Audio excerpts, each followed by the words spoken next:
Hi y'all, welcome back to Alaska Ballistics. This is Chuck. Glad to see y'all back on the channel. Today we have a Battle of the Savages. I picked up from Cabela's real cheap on the Black Friday sale this Savage Axis, and it was in 25/6, as you can see right here. Came with this cheap scope and rings, which I just Loctited in there. This is a Savage 25/6, and of course we still have my wife's Caribou gun, the 6.5 Creedmoor Savage Model 16. They got the nice Nikon scope.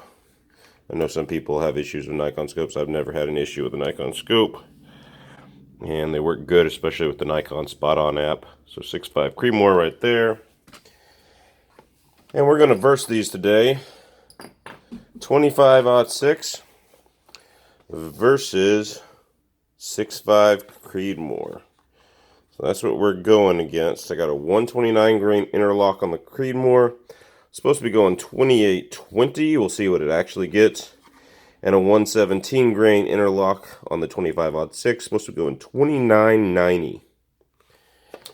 So short action to long action, but a little heavier bullet on the 6.5 Creedmoor. Not going all that much slower. About 170 according to the thing. A little bit smaller bullet on the 25/6. So 6.5 Creedmoor is 0.264 in diameter, 0.257 diameter for the 25/6. You can see right there, basic, good little ammo, good round. Should be a great deer hunting round. We'll see how it'll do in our penetration test, which will have ribs and ballistics gels and water jugs and a pine board to simulate bone. So that ought to be a great little comparison.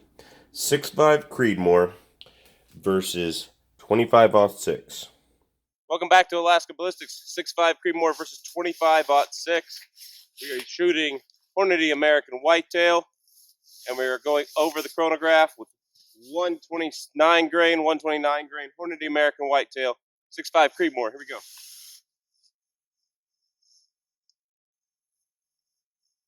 You get the eyeglasses on.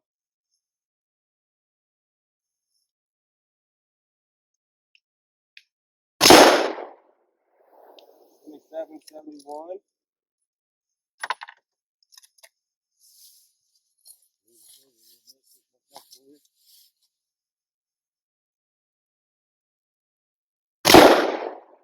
2809.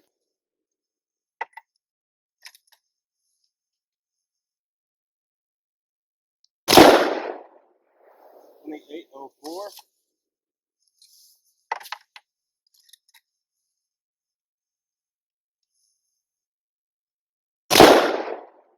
2799.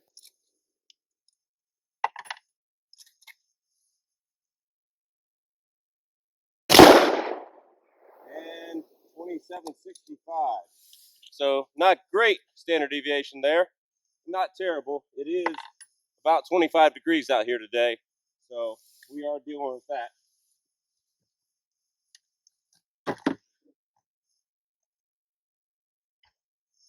And there we go. Savage Axis 25/6.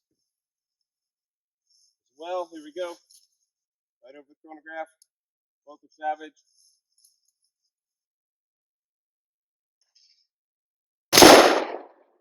29/27.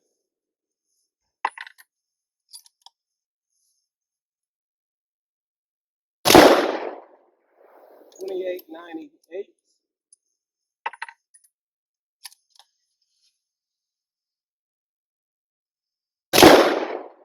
2900 even.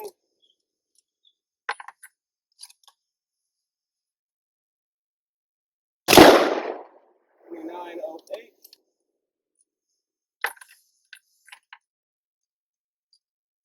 And one more shot for a fifth round. This gun only holds 4, so.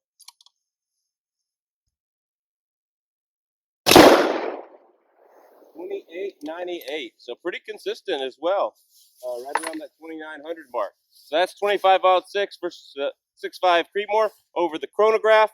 Now we're going to do a ballistics gel test with some ribs.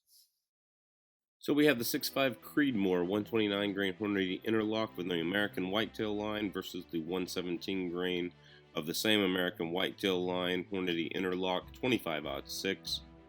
You can see their average feet per second a little bit slower than what Hornady advertises. That's typical for Hornady. They might have done it in both in 24-inch barrels. The standard deviation, the 25-06 actually did way better. That's actually not bad standard deviation for factory ammo at 11.03. And the 6.5 Creedmoor won the foot-pounds of energy contest. Can be kind of a little bit of a meaningless number, but it did win that number by about 30 foot-pounds or so. 35 foot-pounds. So, put which one in the comments you would rather hunt with, 6.5 Creedmoor or 25-06. Doesn't matter if you're hunting whitetail in South Georgia or you're hunting caribou here in Alaska. Which one would you rather have with you? Put that in the comments. Of course, if you like something different, I like something different too. Put that in the comments as well. This week's shout out goes to John Fazer. John Fazer, another Alaskan here in Tok, out in the wilderness area of Alaska on the highway system. So check him out. Great guns and gear to review. Okay, here we go. 25-06. We got ribs. We've got ballistics gel. We got a piece of wood.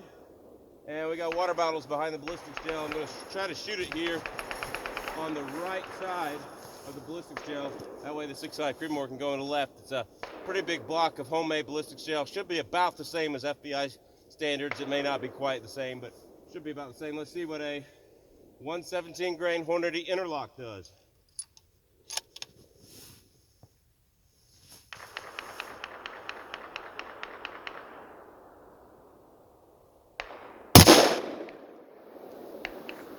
Okay, so we definitely knocked off the ribs in the ballistic gel, and I see it in the water jug behind it. I see the water jugs going, so let's go look at it.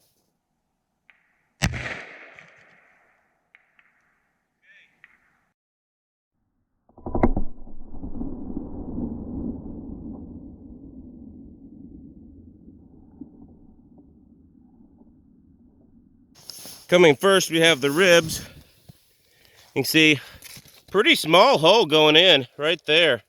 I don't even know if you can see it right there on the prairie. And it started to expand pretty well coming out. It went right through here. All right. And that was the wood again. I think that might have been the entry and that the exit. Flipped around on us. And it kind of tore the ballistics jug up here, the edge of it. Looks like there's some bullet fragments there. The most of the bullet is in this first water jug. It looks like it came out of the ballistics gel there. Pretty big wound track you can see through there. So let's get that bullet out.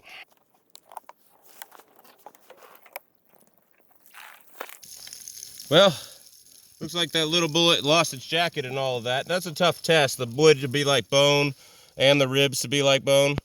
But most of it is together. You can see it was found together. I would say it would still be a pretty good deer or caribou load for easily, maybe black bear if you hit it in the right spot. Again, it is all about where you hit it. So again, it went through ribs, a block of wood or chunk of wood that's about 3/4 inches thick, hard pine, and then went through this 16-inch block of ballistics gel, homemade ballistics gel, and then we found it in the first water jug. So pretty good as far as penetration is concerned. Not something you want to stand in front of, even if you're a grizzly bear here in Alaska. You know, not ideal for that, but if you ear hold it, it would do just fine. So again, probably a pretty good caribou load. Let's see how the 6.5 Creedmoor. Here we go, 6.5 Creedmoor, Hornady American Whitetail Interlock bullet, 129 grain. You saw the add-up slide. Now let's do the penetration test. I'm going to do the ribs again, and then the water jug and the board. Here we go. Gotta put my eye protection on.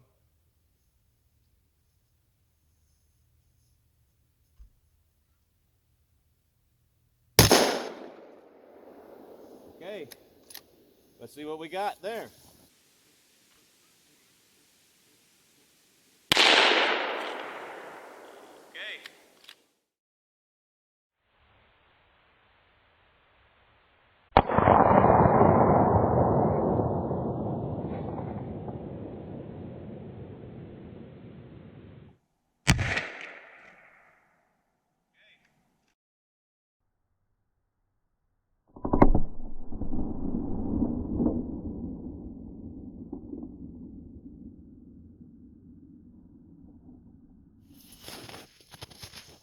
All right, we're walking up here. Looks like I hit it right next to the other one. I moved it the ribs over some. Yeah, there's the entry hole for the 6.5. Again, very small. And you can see it's right next. You can barely tell there's a difference in the exit hole. The wood split at its joints. The holes are down here. You can see that's definitely the exit hole there. A little bit bigger on the 6.5. It is a bigger diameter bullet, just a hair. And we can see the ballistics gel here. It went in, cracked the gel a lot. Maybe this stuff isn't quite as spec as I thought. And I'm not sure that it exited. It exited, it looks like it bounced, part of the jacket exited, or part of the core exited right there. It bounced off a thing, and here's a jacket. So that's what we found of the 6.5 Creedmoor so far. There might be more in the gel. We'll cut that out later and let you see it. We might try to use this gel one more time, but I don't see any. None of the jugs are leaking there. So 6.5 Creedmoor versus 25-06. Tell us what you would use for Caribou, 6.5 Creedmoor or 25-06, and just see what you guys think. These are only 15-yard shots, so probably not the best. If you want me to do it longer in the winter, put so in the comments, or longer in the summer rather, when we get a summer chance to get out here and do like some 100-yard testing with groups and stuff like that, and see which one we're actually going to caribou hunt this year. So God bless, take care. Everybody say hi, Courtney. Okay, she's prettier than I am, so I'm going to put her on camera. And we will dig the rest of this out after we take one more shot at this ballistic gels for another video. God bless. We'll see you at the range.